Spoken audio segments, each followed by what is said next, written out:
पण मला असं वाटतं की त्या नाटकात मी फारच वाईट काम केलं होतं आणि ते लिहूनही आलं होतं आणि तेव्हाच मी असं ठरवलं होतं की अरे बापरे, आपल्याविषयी यापुढे कधी वाईट लिहून येता कामा नये.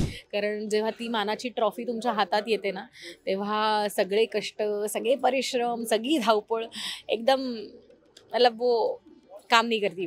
पण मला माहिती आहेत माझे लिमिटेशन्स किंवा मला माहिती आहेत माझे पॉझिटिव्ह पॉईंट्स. त्यामुळे मी इतकेही एक्सपेरिमेंट नाही करत की मी ते कॅरी करू शकणार नाही.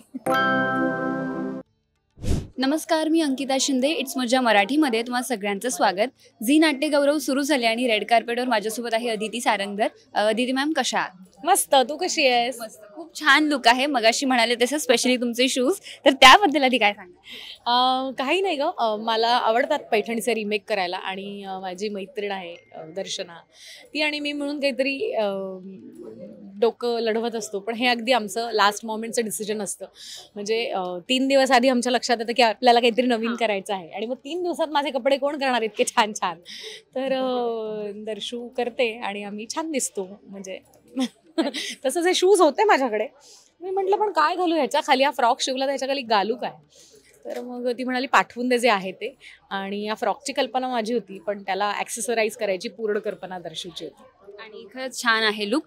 पण रेड कार्पेट म्हटलं की ग्लॅमरस, युनिकनेस या सगळ्या गोष्टी आल्या. त्यामुळे तुम्ही अटेंड केलेलं पहिलं रेड कार्पेट, त्या लुकसाठी केलेला तडजोड किंवा आटापिटा म्हणतो ना आपण, खूप छान व्हावा अशी प्रयत्न केला. तर असा कोणता रेड कार्पेट होता? अरे, मी तुला खरं सांगू का, आटापिटा नाही, पूर्वी जेव्हा मी मादळवाट नावाची मालिका करत होते तेव्हा खरं तर ही अवॉर्ड फंक्शन सुरू झाली आणि तेव्हा ना अक्कलही नव्हती की काय कपडे घालायचे. माझ्या लक्षात आहे की मी पहिलं अवॉर्ड फंक्शन जेव्हा अटेंड केलं, ज्याचं मला सर्वोत्कृष्ट अभिनेत्रीचं वादळवाटसाठी प्राईज मिळालं, झीचं अवॉर्ड, आपलं झी अवॉर्ड. तर मी त्याच्यासाठी एक हिरव्या कलरचा पंजाबी ड्रेस, त्याच्यावर निळ्या कलरची ओढणी आणि मला आठवतंय की कपडे होते, पण अरे आयब्रोज झाल्या नाही आहेत. अरे आता जाऊन, कारण डेली सोबत वेळच मिळत नव्हता. तर आटापिटा नाही, पण धावपळ मात्र नक्की झाली होती. पण मला असं वाटतं वर्थ इट होती.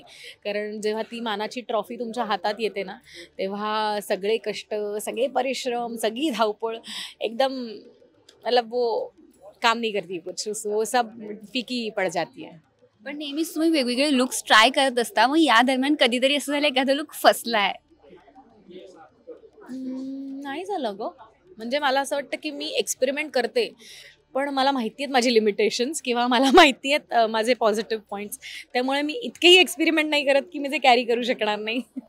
नाट्यगौरव आहे आणि नाटकाला नामांकन सुद्धा आहे, सो त्याबद्दल काय सांगाल? नामांकन मिळालं म्हणजे तुम्हाला मानांकन मिळाल्यासारखं आहे आणि झीनी हा मान मला दिला, माझं कौतुक केलं, त्याबद्दल मी त्यांची मनापासून आभारी आहे. आणि ज्या सुंदर सुंदर कलाकार मैत्रिणींबरोबर माझं नॉमिनेशन आहे, त्या सगळ्या अत्यंत उत्तम काम करतात, गेली अनेक वर्ष नाटक करतात आणि अशा नाटक करणाऱ्या नाटकवेड्या माणसांबरोबर जेव्हा तुमचं नॉमिनेशन होतं तेव्हा खरंच खूप समाधान वाटतं. जसं झी नाट्यगौरवला आता 25 वर्ष झाली आहे, तसं तुम्ही सुद्धा बऱ्याच वर्षांपासून इंडस्ट्रीमध्ये आहात, वेगवेगळ्या भूमिका केल्या आहेत. पण पहिलं नाटक आठवते का? पहिल्या नाटकाचा प्रयोग आठवते का? तो कसा झाला होता? कुठे झाला होता? याच दिवशी याच वेळी नावाचं मी नाटक केलं होतं. बाईंचं होतं. मी, गिरीश काका, भारती मावशी, शेखर फडके आम्ही त्या नाटकात होतो. देवी देशमुख होती आणि माझा बारीकसा रोल होता. मंजुळा नावाची एकांकिका केल्यानंतर लगेच ते नाटक मी करायला घेतलं होतं. प्रतिमा कुलकर्णींनी ते दिग्दर्शित केलं होतं आणि धडधड धडधड धडधड होत होती, कारण व्यावसायिक रंगभूमीवरचं माझं पहिलं पाऊल होतं. पण मला असं वाटतं की त्या नाटकात मी फारच वाईट काम केलं होतं आणि ते लिहूनही आलं होतं आणि तेव्हाच मी असं ठरवलं होतं की अरे बापरे, आपल्याविषयी यापुढे कधी वाईट लिहून येता कामा नये. चांगलं नाही लिहून येणार, पण कदाचित पण वाईट मात्र आपण काम करता कामा नये. आणि मला वाटतं सुदैवाने पुन्हा कधी वाईट लिहिलं गेलं नाही. सो माझे प्रयत्न मी करत राहिले आणि त्याची थाप मला वेळोवेळी मिळत राहील. अगदीच. आणि होप सो जे नामांकन आहे त्यासाठी तुम्हाला ते अवॉर्ड मिळो. त्यासाठी ऑल द बेस्ट. फक्त जाता जाता प्रेक्षकांना काय सांगाल? प्रेक्षकांना एवढं आवर्जून सांगेन की आत्ता रंगभूमीवर खूप सुंदर सुंदर नाटकं आलेली आहेत. मला माहिती आहे की चित्रपट आपल्याला स्वस्तात पाहायला मिळतो, 150-200 रुपयाच्या तिकिटात पाहायला मिळतो.